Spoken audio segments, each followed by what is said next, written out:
Amém? Saudação, tema da igreja com a paz do Senhor. É motivo de muita honra para mim estar aqui nessa noite. Os meus respeitos, pastor Mateus, pastor Luiz, demais pastores, o corpo de obreiros da igreja. Amém? Me faço acompanhar nessa noite pelo evangelista Cristiano. Obrigado, amado, pela companhia. Trago um grande abraço ali dos irmãos lá de Medford. E verdadeiramente eu estou feliz por estar aqui nessa noite com vocês. Amém? Quero convidar você, se assente por gentileza e abra sua Bíblia na Epístola aos Filipenses, capítulo número 2. Carta ou epístola, como você preferir. Muito obrigado pela água, pastor Luiz. Deus abençoe, amado. Carta ou epístola aos Filipenses, capítulo número 2. Amém? Quero tratar de um assunto nessa noite aí, fundamental, importantíssimo para a igreja do Senhor de todos os tempos e todas as épocas. Qual, pastor? A unidade espiritual da igreja. Amém?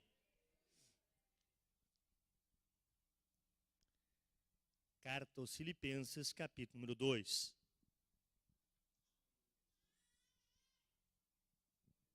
Se você não tem Bíblia, talvez tenha esquecido, né? Se você não tem Bíblia, quero convidar você, se aproxime, senta pertinho de alguém que tenha Bíblia aí.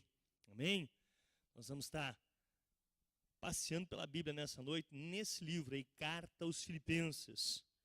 Seria muito importante você, juntamente comigo, durante a ministração, estivesse lendo algumas passagens, alguns textos bíblicos nessa carta do apóstolo Paulo.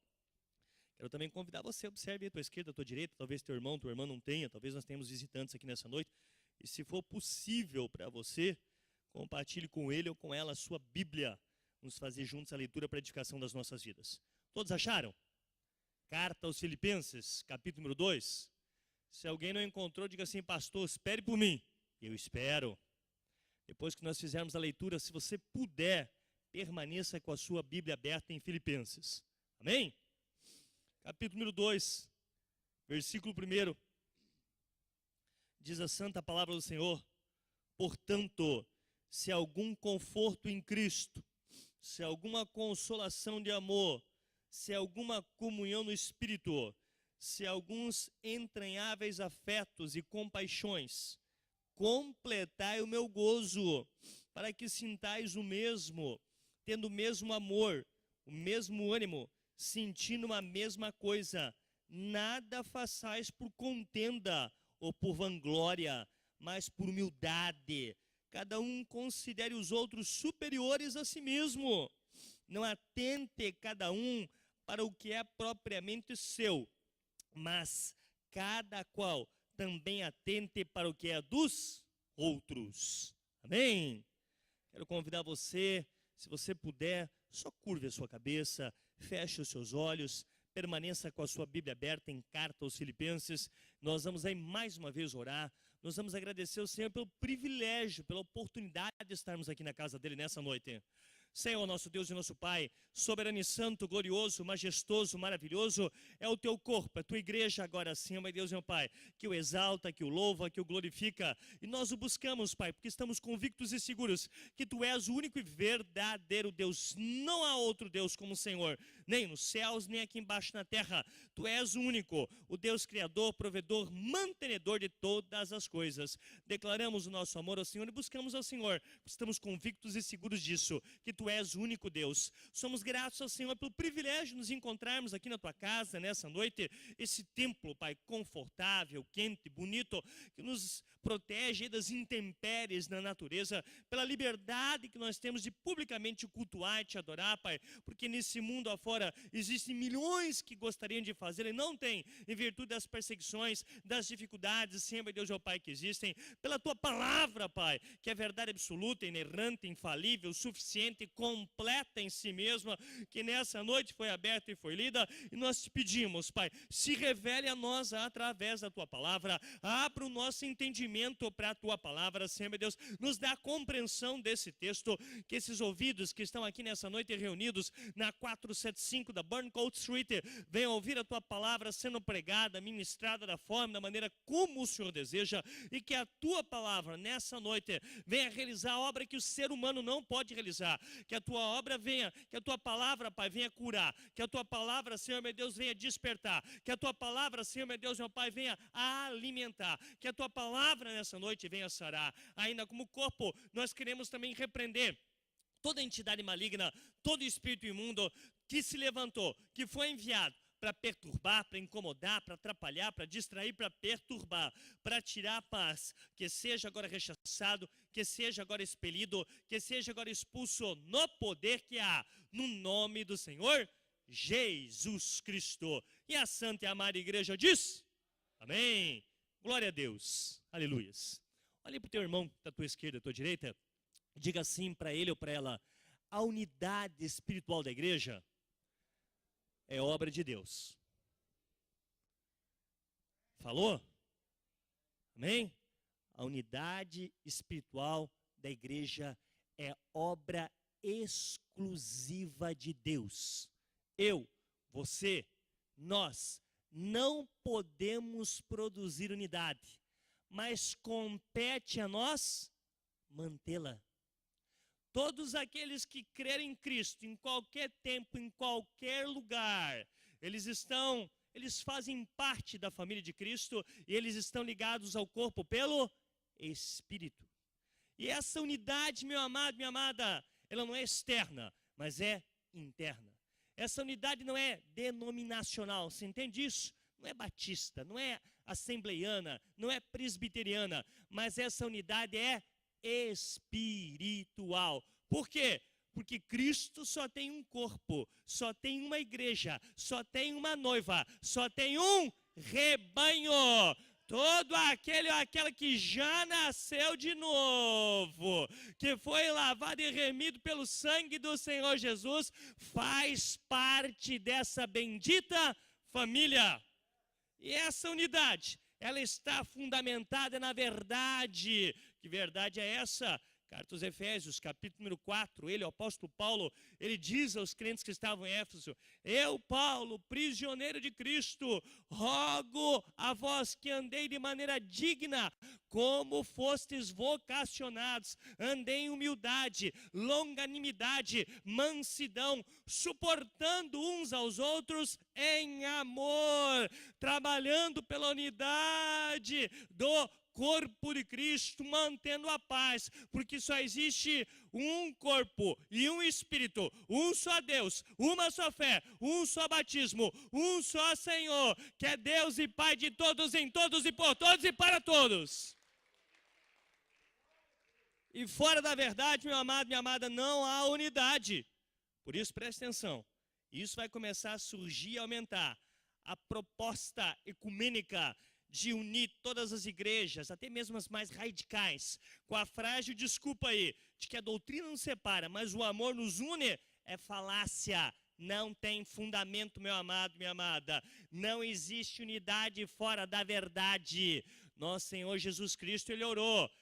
Evangelho de João 17:7, Pai, santifica-os na verdade, a tua palavra é a verdade. Depois Jesus falou, eu sou o caminho, a verdade e a vida. Fora de Jesus, fora da verdade das Escrituras, meu amado, minha amada, não tem unidade, não tem fraternidade, não tem igreja, não tem família. Nós temos que trabalhar diligentemente para manter a unidade da igreja. Diga aí para o teu irmão agora, compete a nós. Olha nos olhos dele. Trabalharmos diligentemente para mantermos a unidade da igreja. Amém? Havia um problema que estava ameaçando a igreja de Filipos, que ameaça todas as igrejas. Que problema era esse? A desunião. Os negócios externos da igreja iam bem, mas os negócios internos da igreja não iam tão bem. E o apóstolo Paulo, ele exorta os crentes que estavam em Filipos a fechar as brechas que estavam ameaçando a comunhão da igreja. Que preste atenção, meu amado, minha amada. Há um fato incontestável. Há um fato que não pode ser destruído jamais. Que todo aquele ou aquela que creu em Cristo, ele foi adotado na família de Deus. nasceu no Espírito, foi selado pelo Espírito, foi ligado ao corpo pelo Espírito, é um em Cristo Jesus. Mas essas pessoas podem acabar com a comunhão, podem quebrar com a comunhão, podem desfazer a comunhão. Como? Da mesma forma que os membros de uma família, que em vez de viverem em amor e unidade, vivem brigando uns com os outros, deixando de desfrutar da alegria daquela convivência harmoniosa. É muito triste quando os crentes ficam brigando uns com os outros. É muito triste quando um crente fica falando mal do outro. É muito triste quando um crente fica cutucando o outro. Isso é um espetáculo terrível e lamentável diante do mundo. Por quê? Porque está desonrando a Cristo, está desonrando a igreja do Senhor. O apóstolo Paulo, em carta aos Filipenses, está tratando de um problema seríssimo: a desunião. Paulo diz que uma igreja desunida é presa fácil para os ataques frontais numa sociedade externa. Por isso, nós precisamos ficar atentos, não só contra os perigos externos, mas nós também precisamos ficar atentos para o perigo numa divisão interna. Eu quero convidar você nessa noite, meu amado, minha amada, juntamente comigo, a aprender com o apóstolo Paulo a respeito desse assunto aí que é tão importante, tão fundamental para as igrejas de todos os tempos e todas as épocas.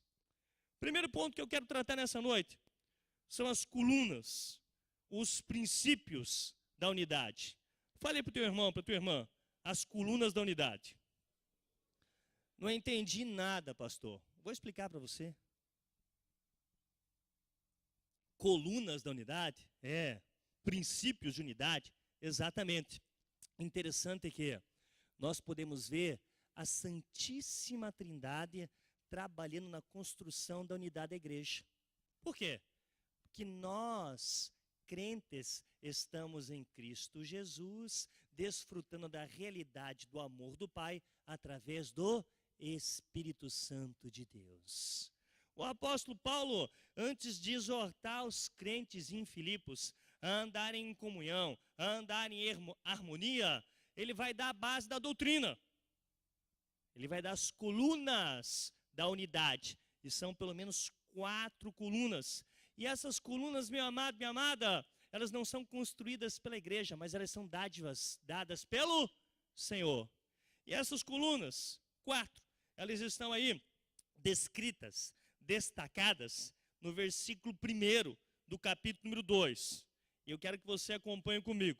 Primeira delas. Está comigo? Capítulo 2, versículo 1. Diz o apóstolo Paulo: se há algum conforto em Cristo. A sua Bíblia diz conforto ou a sua Bíblia diz exortação em Cristo? Capítulo 2, versículo 1. As colunas.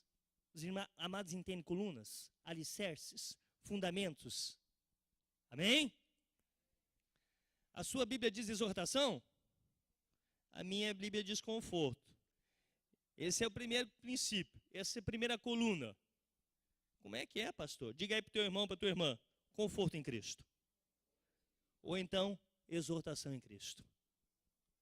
Mas no original grego, meu amado, minha amada, a palavra é paraklesis. E quer dizer o seguinte: sugere uma obrigação imposta pelo Senhor para com os crentes da igreja em Filipos, proveniente de uma vida comum em Cristo, para andarem juntos em harmonia.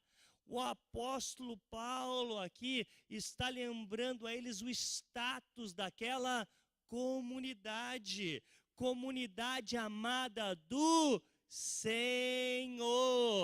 Paulo está dizendo para eles o seguinte: que em determinado momento da vida e da caminhada deles, eles foram encorajados pelo Senhor, eles foram confortados pelo Senhor, eles foram animados pelo Senhor, e essa experiência comum deveria servir para uni-los. E eu não preciso ser profeta para dizer que aqui no nosso meio, nessa noite, você que tem caminhado com Cristo, em algum momento da sua vida, já foi confortado pelo Senhor, já foi animado pelo Senhor, já foi sustentado pelo Senhor, já foi encorajado pelo Senhor. E essa experiência comum, meu amado, minha amada, também nos deveria levarmos, andarmos de forma harmoniosa. Porque entenda o seguinte, aquele ou aquela que anda em desunião com seu irmão, principalmente na igreja,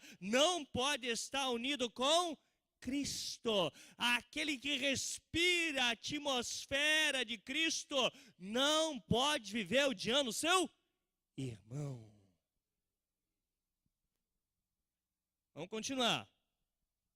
Ainda no versículo 1. Uma outra coluna. Acompanhe comigo. A primeira você lembra qual é, né?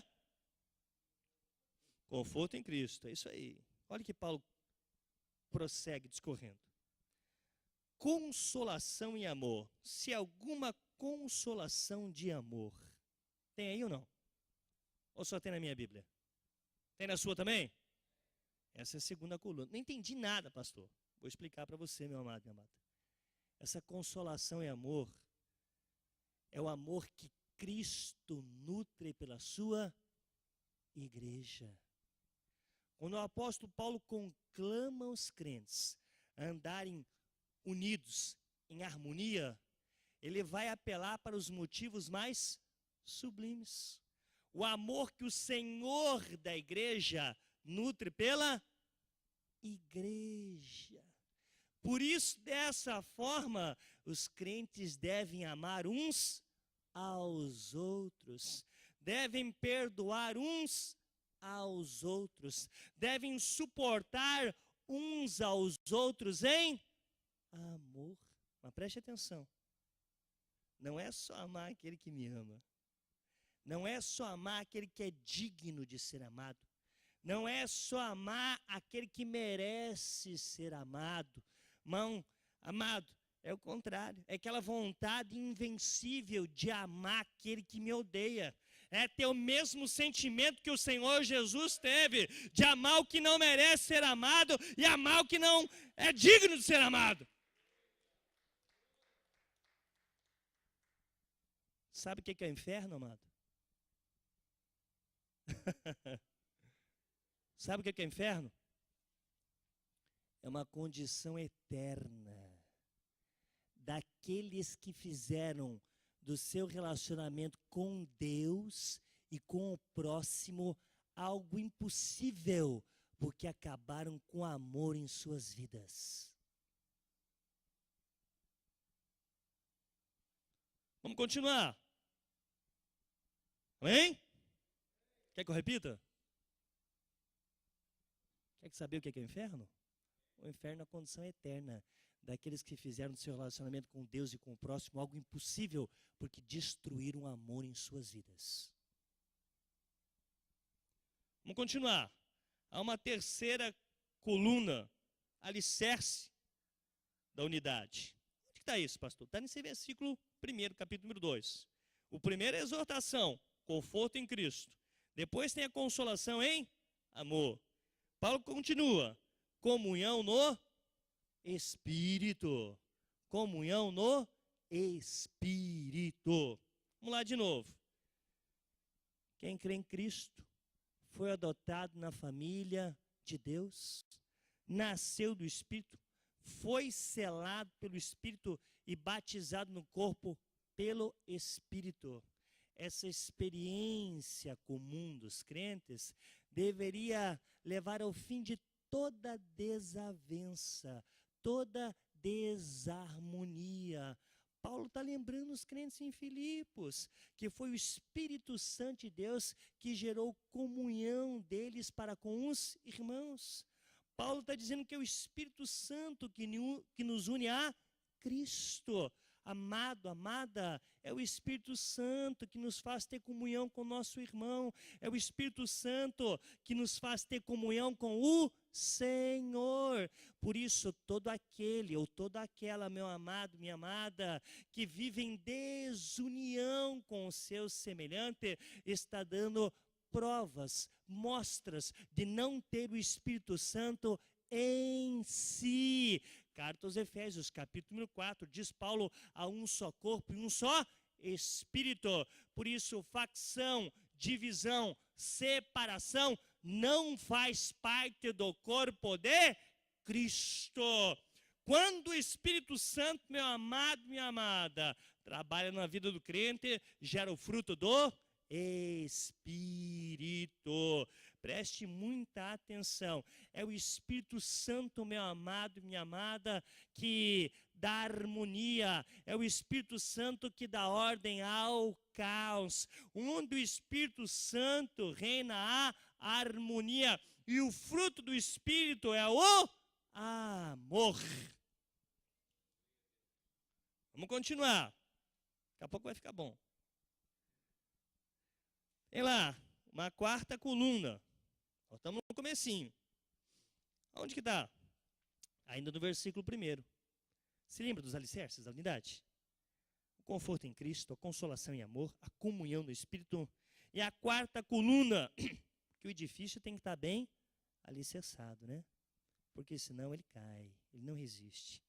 Lá no finalzinho, no versículo 1, Paulo diz assim: se alguns entranháveis afetos e compaixões. Entranháveis afetos e compaixões. O que é isso, pastor? Meu amado e amada, no original grego, a palavra utilizada é esplanchana, que significa realmente as entranhas humanas. O que são as entranhas humanas? São o centro das nossas emoções. Preste atenção, a irmandade da igreja não pode ficar resumida a sentimentos. A irmandade da igreja não pode estar resumida a ações de ajuda vazia. Não, as nossas entranhas têm que se mover. Diante da aflição, do sofrimento do nosso irmão, nós temos que ser movidos de uma verdadeira compaixão. Quando o Espírito Santo trabalha na vida do crente, gera o fruto do Espírito. Carta aos Gálatas, capítulo 5, e são 9 os frutos do Espírito: o amor, o gozo, a paz, longanimidade, benignidade, bondade, mansidão, fé e domínio próprio. Aqui o apóstolo Paulo cita 2 destes, que eles são um instrumento para a pavimentação da unidade da igreja. Quais são eles, pastor? Está ali. O primeiro se chama afeto, que é a longanimidade, a benignidade. O que é isso? É a sensibilidade que nós devemos ter diante do sofrimento do nosso irmão. Mas tem um outro que ele cita, se chama compaixão, ou talvez a sua Bíblia diga misericórdia. É aquele sentimento de dor diante da aflição do nosso irmão e o desejo de aliviar aquela dor, aquele sofrimento. Meu amado, minha amada, toda desarmonia no seio da igreja é falta de afeto e de misericórdia. Mas Paulo prossegue, discorrendo a respeito da unidade da igreja. E agora eu vou tratar do segundo ponto, que são os perigos da unidade. Diga aí para o teu irmão, para a tua irmã: perigo da unidade. A igreja de Filipos, ela era a coroa, ela era a alegria do apóstolo Paulo. Isso está no capítulo 4, versículo 1. Mas havia uma tensão naquela igreja. A comunhão daquela igreja estava sendo ameaçada. E depois volte um pouquinho, não perde o capítulo 2, volta lá. capítulo 1,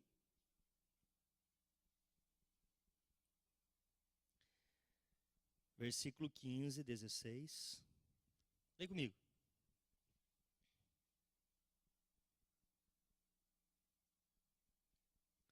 Verdade é que também alguns pregam a Cristo por inveja, porfia, mas outros de boa mente. Uns por amor, sabendo que fui posto para a defesa do Evangelho. Depois de denunciar alguns exemplos negativos dos cristãos que estavam em Roma, que estavam pregando a Cristo com uma motivação errada, querendo aí despertar ciúmes no apóstolo Paulo, pensando que o ministério apostólico de Paulo era um campeonato, que ele estava buscando prestígio pessoal. Paulo cita esses, dá eles como exemplo negativo. Paulo se volta para a igreja de Filipos e aponta as ameaças à unidade daquela igreja. Primeira unidade, o perigo de trabalhar para o Senhor em desunião. Está comigo com a sua Bíblia aberta? Capítulo 1, versículo número 27. Leia lá.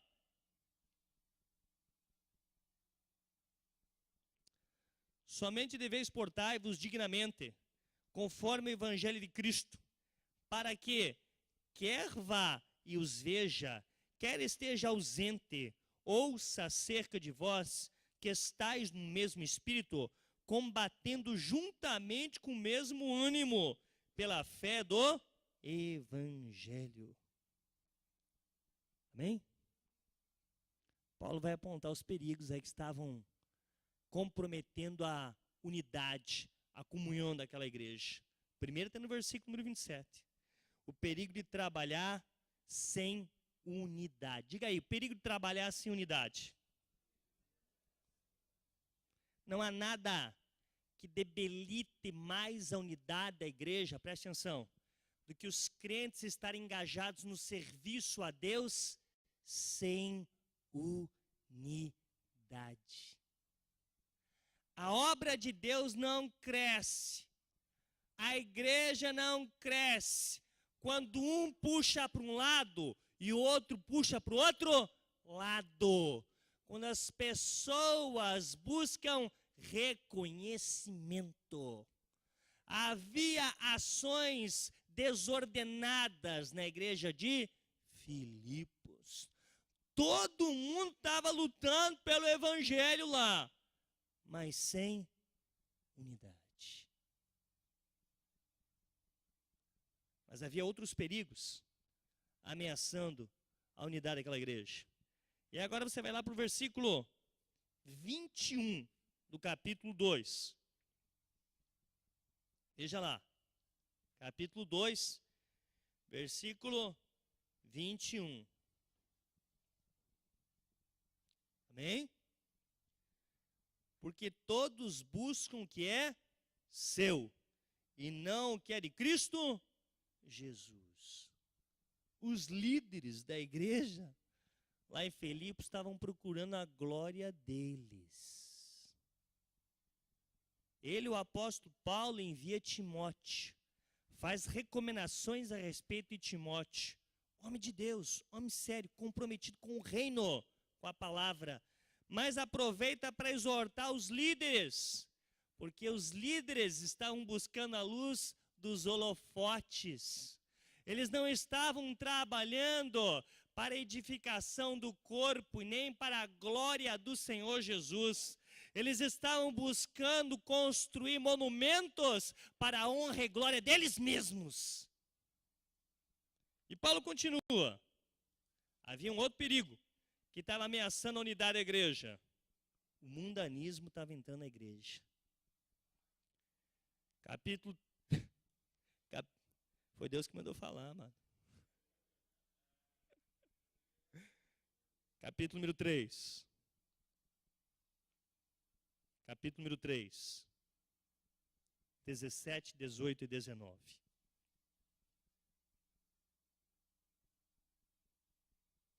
Perigo de se trabalhar a sanidade, perigo dos líderes buscarem glória para si mesmo, o perigo do mundanismo que estava entrando na igreja. Não entendi. Então leia comigo, calma, tranquilo e pausadamente.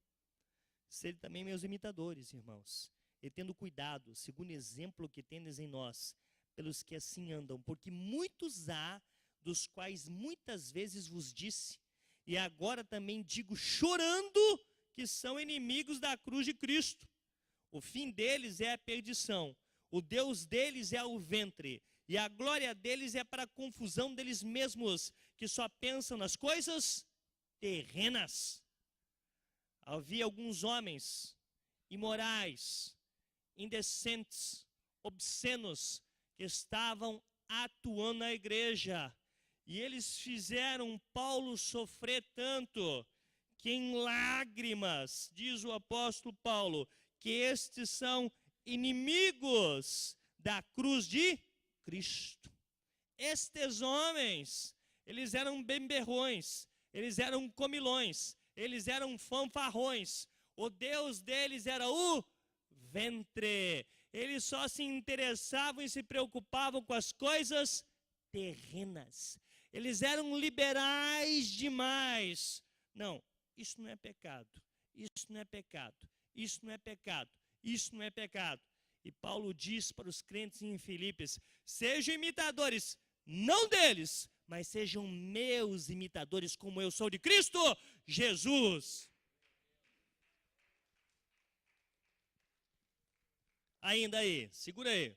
Havia mais um perigo que estava ameaçando a unidade da igreja. Qual? Capítulo número 4 agora. Versículo número 2. Aí. Rogo a Evódia e rogo a Sintique, que sintam mesmo no Senhor. Qual que era o problema? Os crentes estavam brigando entre eles. Paulo está enfatizando um problema, disputa de liderança numa igreja local. Eles estavam buscando o quê? As luzes da ribalta. Eles estavam procurando se destacar.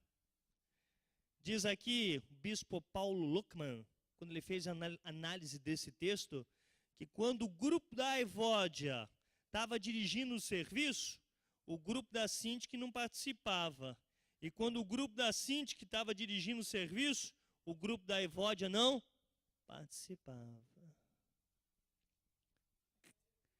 Casa dividida não subsiste. Mas volte lá para o capítulo número 2. Não bastassem esses perigos que conspiravam contra a comunhão da igreja do Senhor em Filipos, havia um espírito que estava agindo lá na igreja. Que espírito é esse, pastor? Capítulo número 2, versículo de número 3. Olhem na sua Bíblia. Volta lá.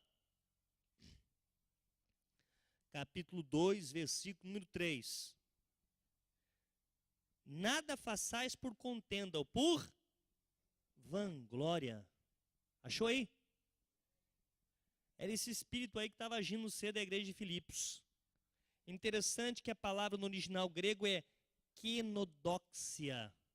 Em todo o Novo Testamento é a única vez que esta palavra é utilizada. O que é vanglória? É buscar a glória para si mesmo. É aquela quedazinha, aquela tendênciazinha de procurar ocupar o lugar de Deus e começar a desprezar as pessoas que estão ao nosso redor. Paulo põe o seu dedo investigativo bem na ferida dos crentes que estavam em Filipos. A atitude deles, a ação deles estava gerando discórdia. E a vanglória conspira para o fim da comunhão. Eles queriam era reconhecimento, eles queriam era distinção, não por sentimentos puros. Não. Eles queriam, meu amado, minha amada, é para a glória pessoal deles, estavam criando partidarismo dentro da igreja e deixando de lado muitos irmãos. Mas então o apóstolo Paulo continua discorrendo. E eu vou entrar no terceiro ponto, e ele discorre através do imperativo da unidade. Fala aí para o seu irmão, para a sua irmã. O imperativo, a importância da unidade. Quando Paulo escreveu essa epístola, sabe onde que ele estava?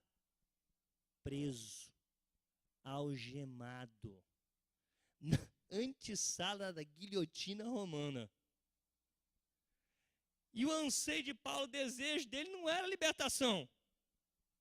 Eu ia querer sair de lá rapidinho. E você? Me tira daqui, Senhor. Quero sair daqui agora. Mas Paulo não. Paulo almejava, desejava o amadurecimento, o crescimento espiritual dos crentes em Filipos. Aquela igreja era muito especial para Paulo. Aquela igreja colaborou com Paulo na obra missionária, sustentou, proveu para Paulo. E enquanto aquele espírito de facção, divisão continuasse agindo no seio daquela igreja, Paulo não estaria feliz. Então ele clama a Deus não pela sua libertação, mas ele clama aos Filipos que andem em unidade de pensamento, de relacionamento, de sentimento e de espírito. Aonde que está isso, pastor? Agora, versículo número 2. Olha lá. Paulo diz para ele, olha aqui, ó. Faz a minha alegria abundar, que o cálice da alegria possa transbordar na minha vida. Eu queria que você visse. Leia comigo o versículo número 2, é muito importante isso. Imagina você, vou citar o exemplo aqui do nosso amado pastor Edson. Suponhamos que ele tivesse saído em missão, tivesse lá no Paquistão, preso, condenado. E ele estivesse mandando uma carta para a igreja aqui nessa noite. Olha aqui, ó. Me façam felizes. Façam transbordar o cálice da minha alegria. Eu quero que vocês aí andem em unidade. Complete o meu gozo. Como? Paulo disse para os crentes que estavam em Filipos. Acompanhe comigo. Capítulo número 2, versículo número 2. Eu quero que vocês tornem a minha alegria total, completa, tendo unidade no pensamento. Complete o meu gozo, tendo unidade de pensamento. Agora, é muito difícil, praticamente impossível, chegar a uma mesma concordância com relação ao pensamento, ainda mais quando nós temos mentes ativas e espíritos independentes. Mas essa unidade de pensamento que o apóstolo Paulo está pregando aqui, é o pensamento, meu amado e amada, que conduziu o Filho de Deus, lá do trono da glória, até a sua morte vexatória na cruz. Porque quando nós tivermos o mesmo pensamento que Jesus teve, pensarmos como Jesus pensou, que ele deu a vida por nós, morreu por nós pecadores, nós não vamos mais nos separar não, meu amado, nós vamos nos unir. E ele continua, tendo o mesmo amor, tem unidade no relacionamento. Ele estava conclamando aos crentes em Filipos a amarem uns aos outros, como Deus nos amou. Lembra de João 3,16?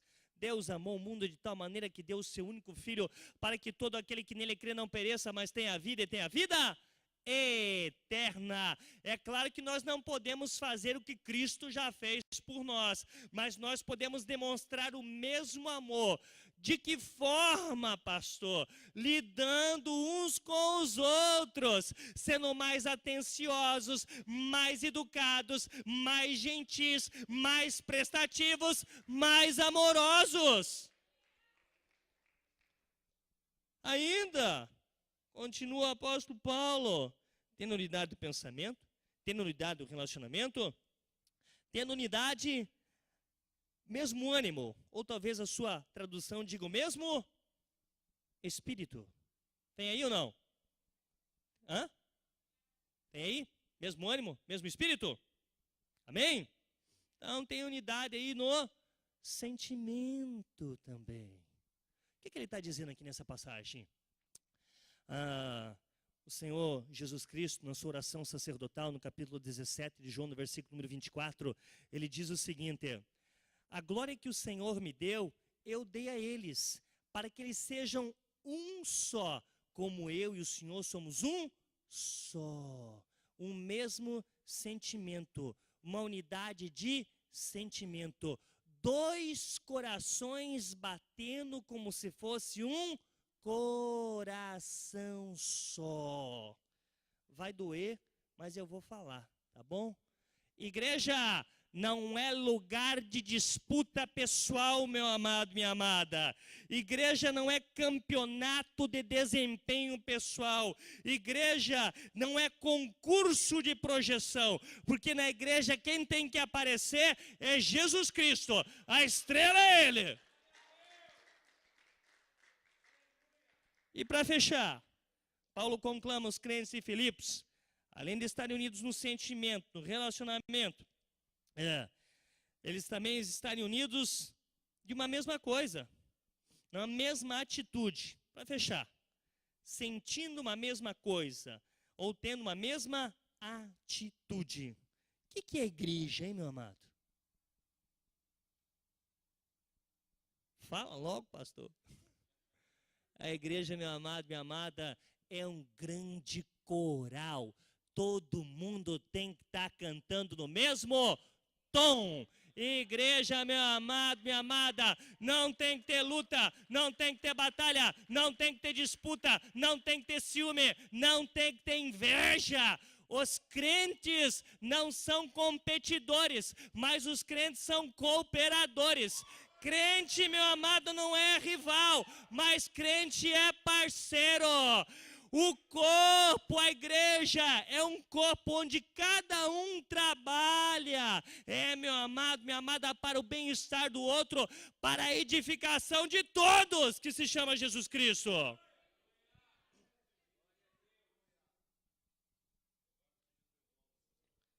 Continua o apóstolo Paulo ministrando. Agora, o fator que promove a unidade. Onde está isso, pastor? Está no versículo 3. Diga aí para o teu irmão, para a tua irmã. A virtude, acho que a virtude fica mais bonita. A virtude que promove a unidade. Onde está isso, pastor? Olha lá. Versículo número 3. Não façais por contenda ou por vanglória, mas por humildade. Tem na sua Bíblia ou não? Sublinha essa palavra aí. Highlighted. Fala aí, humildade. A humildade é o fator, é a virtude que promove unidade. A humildade é o remédio para todos os males que ameaçam a união da igreja. A ambição, ela promove a desunião. Ambição, preconceito, promove desunião. Mas a humildade, ela contribui para a edificação da igreja do Senhor. Amado, amada, esta expressão, esse termo, humildade, principalmente nos primeiros séculos da igreja cristã, ele era visto de forma negativa, pejorativa, principalmente o pensamento clássico grego. Era visto como uma atitude de servilismo. Mas para o crente, a humildade é imperativa, porque Provérbios 3, meu amado, minha amada, Ele, o Senhor, Ele, meu amado, minha amada, vou lá para Tiago 4, já volto em Provérbios 3. Ele, o Senhor, Ele aborrece os soberbos, mas Ele dá graça aos humildes. Provérbios 3 diz que Ele, o Senhor, escarnece dos escarnecedores, mas Ele dá graça aos humildes. 1 de Pedro 5,5 diz: humilhai-vos diante da potente mão de Deus, para que o seu tempo, Ele, o Senhor, os exalte. Mas, acima de tudo, por que é imperativo a humildade, meu amado? Porque o nosso Senhor Jesus Cristo, Mateus 11, ele é um homem manso e humilde de coração. Os discípulos demoraram para entender isso. Quem que é o maior no reino de Deus? O Senhor quer sentar à tua direita. Eu quero sentar à tua esquerda. Mas Jesus lhes ensinou. Ele disse, olha aqui, ó, o maior no reino de Deus é aquele que serve. Porque eu vim aqui para servir e não para ser servido.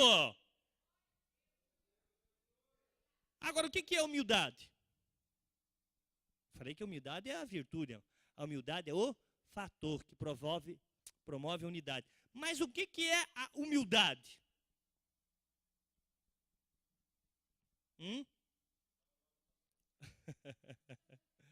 É um correto conhecimento de Deus e de nós mesmos. É um correto conhecimento de Deus e de nós mesmos. Gosto muito de Paulo. Paulo definiu a história. Carta aos Romanos, capítulo número 12, versículo número 3. Olha aqui, ó. Ninguém procure saber mais do que convém, mas procure saber com temperança, de acordo com a medida de fé que Deus deu a cada um. Humildade, meu amado e amada, é conhecer a Deus e conhecer a si mesmo. Paulo deu exemplo. Primeira carta aos Coríntios, capítulo número 15, lá no final da sua terceira viagem missionária, ele diz assim, eu sou a menor de todos os apóstolos. Quando estava preso, escreveu a carta aos Efésios, ele diz assim, eu sou o menor de todos os santos. E depois, já no final da sua vida, quando ele escreve ao seu filho na fé, Timóteo, 1 Timóteo, capítulo número 1, ele diz assim, eu, Paulo, o maior de todos os pecadores. Agora, a humildade, meu amado, minha amada, ela tem a capacidade de prover algumas coisas. O quê? Olha lá, versículo número 3, versículo número 4, eu já estou chegando no finalzinho. Versículo 3 e 4.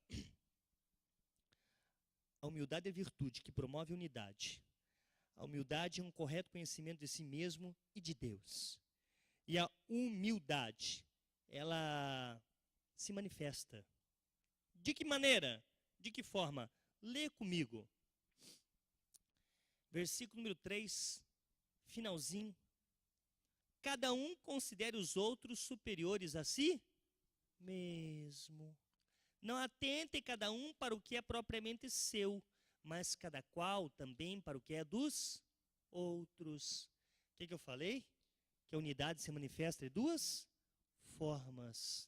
Agora você vai voltar só um pouquinho no capítulo 1, no versículo 21. Olha lá.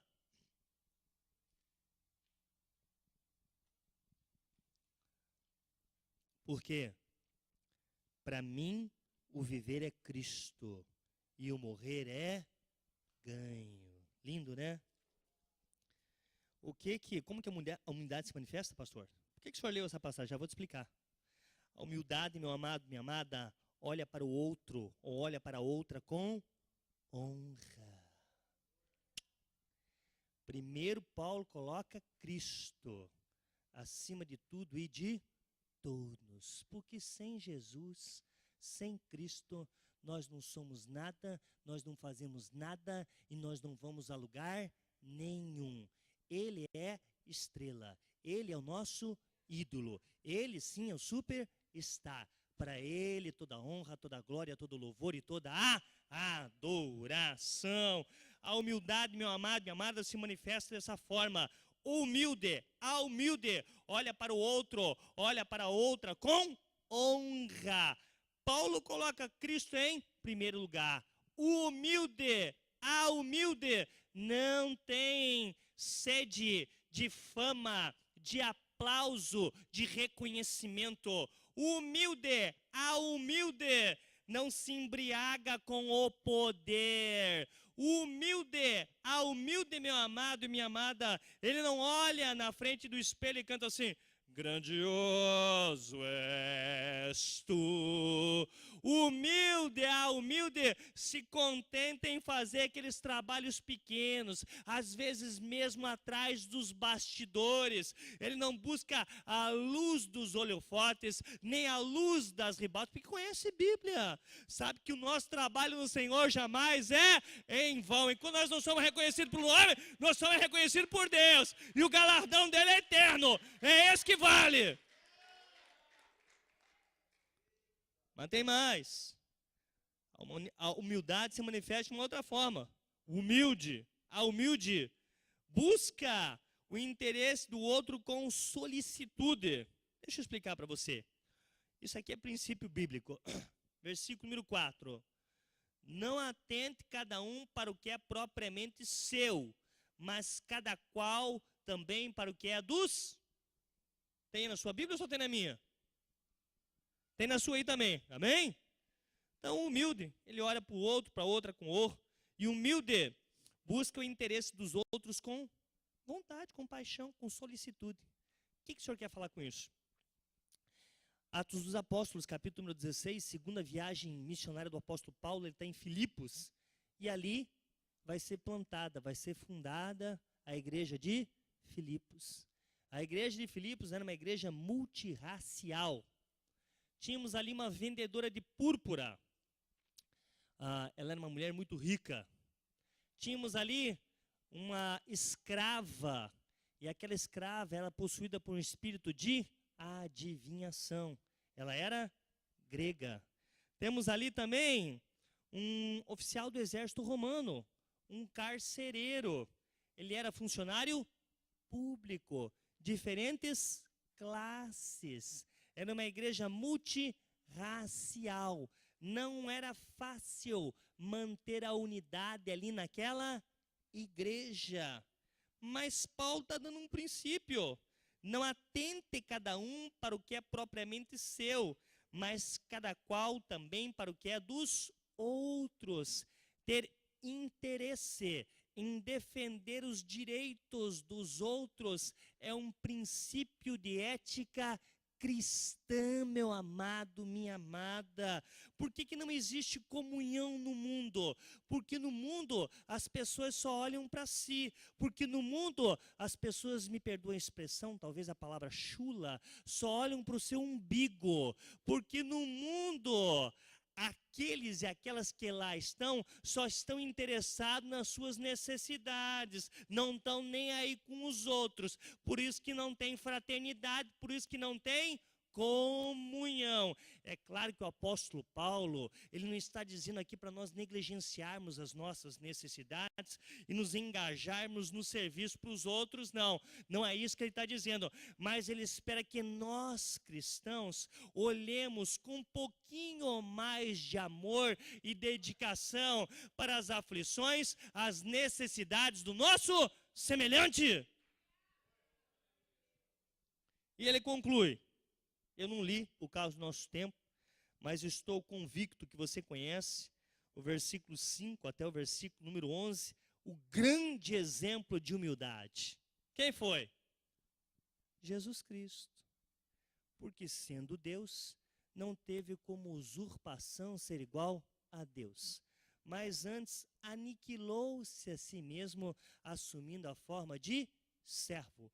E como servo foi achado na forma de homem, e como homem, ele foi obediente até a morte de cruz, de tal maneira que Deus o exaltou, que lhe deu um nome que é acima de todos os nomes, para que diante do nome do Senhor Jesus, todos os joelhos, daqueles que estão no céu, na terra e debaixo da terra, venham se dobrar, e toda a língua confesse que Jesus Cristo é o Senhor, para a honra e para a glória de Deus.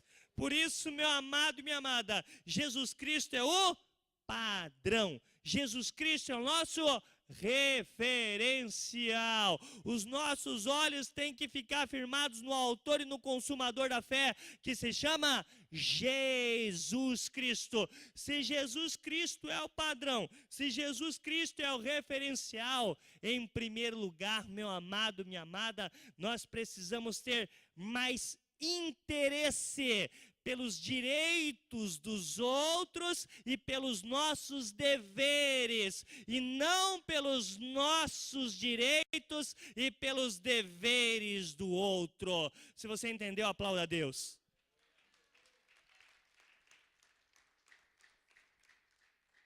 E eu quero concluir. Promete para mim que você vai ler esse texto? Vai ser o homework. Lição de casa. Apocalipse capítulo 5. Quem promete ler? Só o capítulo 5, quando chegar em casa nessa noite. Em virtude do tempo, não vou pedir para você ler. O que conta lá? Vamos ler? Vamos lá. Dá tempo ainda. 5 para as 9. Vamos lá. Vai lá para Apocalipse 5. Eu estou concluindo a mensagem.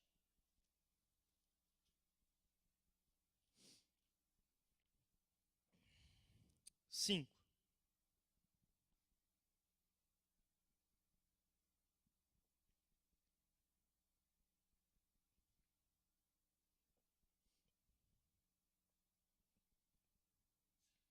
Amém? Apocalipse 5. Achou? 9.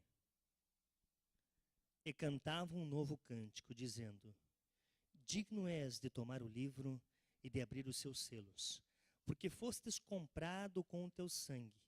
Compraste para Deus homens de toda tribo e língua e povo e nação. O que o senhor quer dizer com isso, pastor? Quero dizer, meu amado, minha amada, que vai chegar um dia que a família de Deus vai estar reunida lá no céu, louvando, glorificando aquele que está sentado no trono, aquele que detém todo o poder e toda a autoridade. O cântico vai ser isso: digno é o Cordeiro que foi morto e viveu.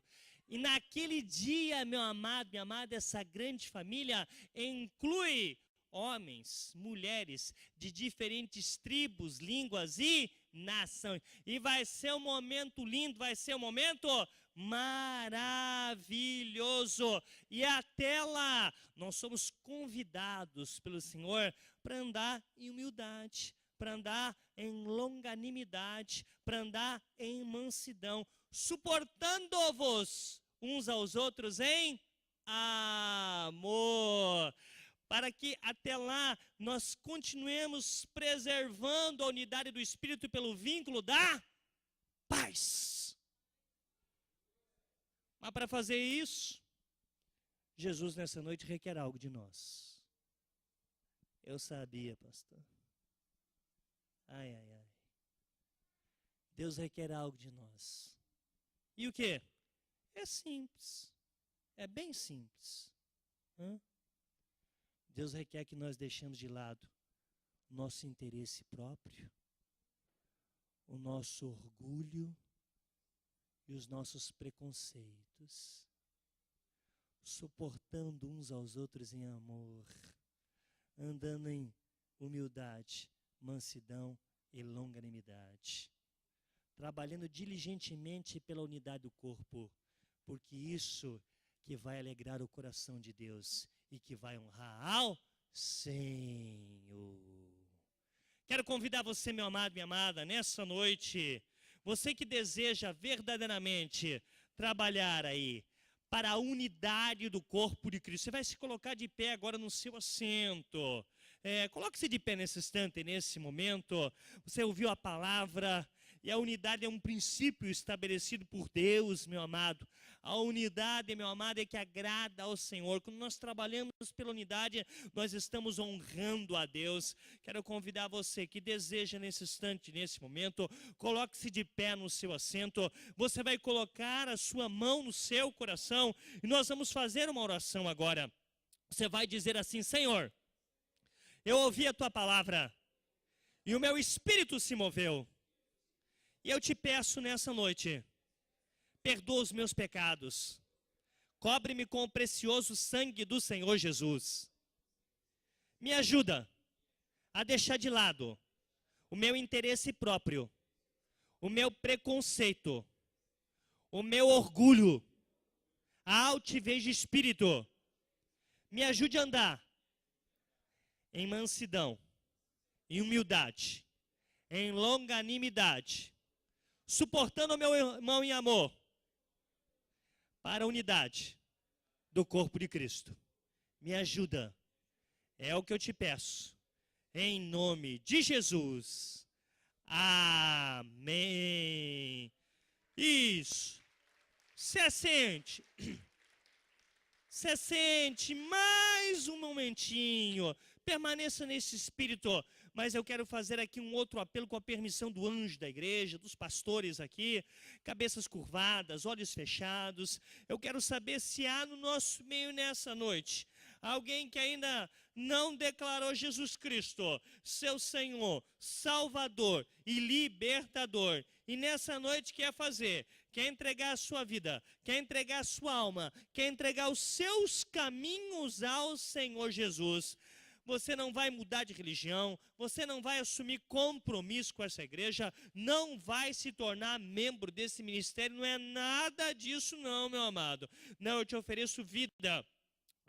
Te ofereço paz, que paz não é ausência de problema, paz tem nome, se chama Jesus Cristo, onde Jesus Cristo governa, a paz está estabelecida. Te ofereço alegria indizível, e Jesus disse que todo aquele que o confessar na terra, diante dos homens, ele, o Senhor Jesus, vai confessá-lo lá na glória, diante do Pai que está no céu.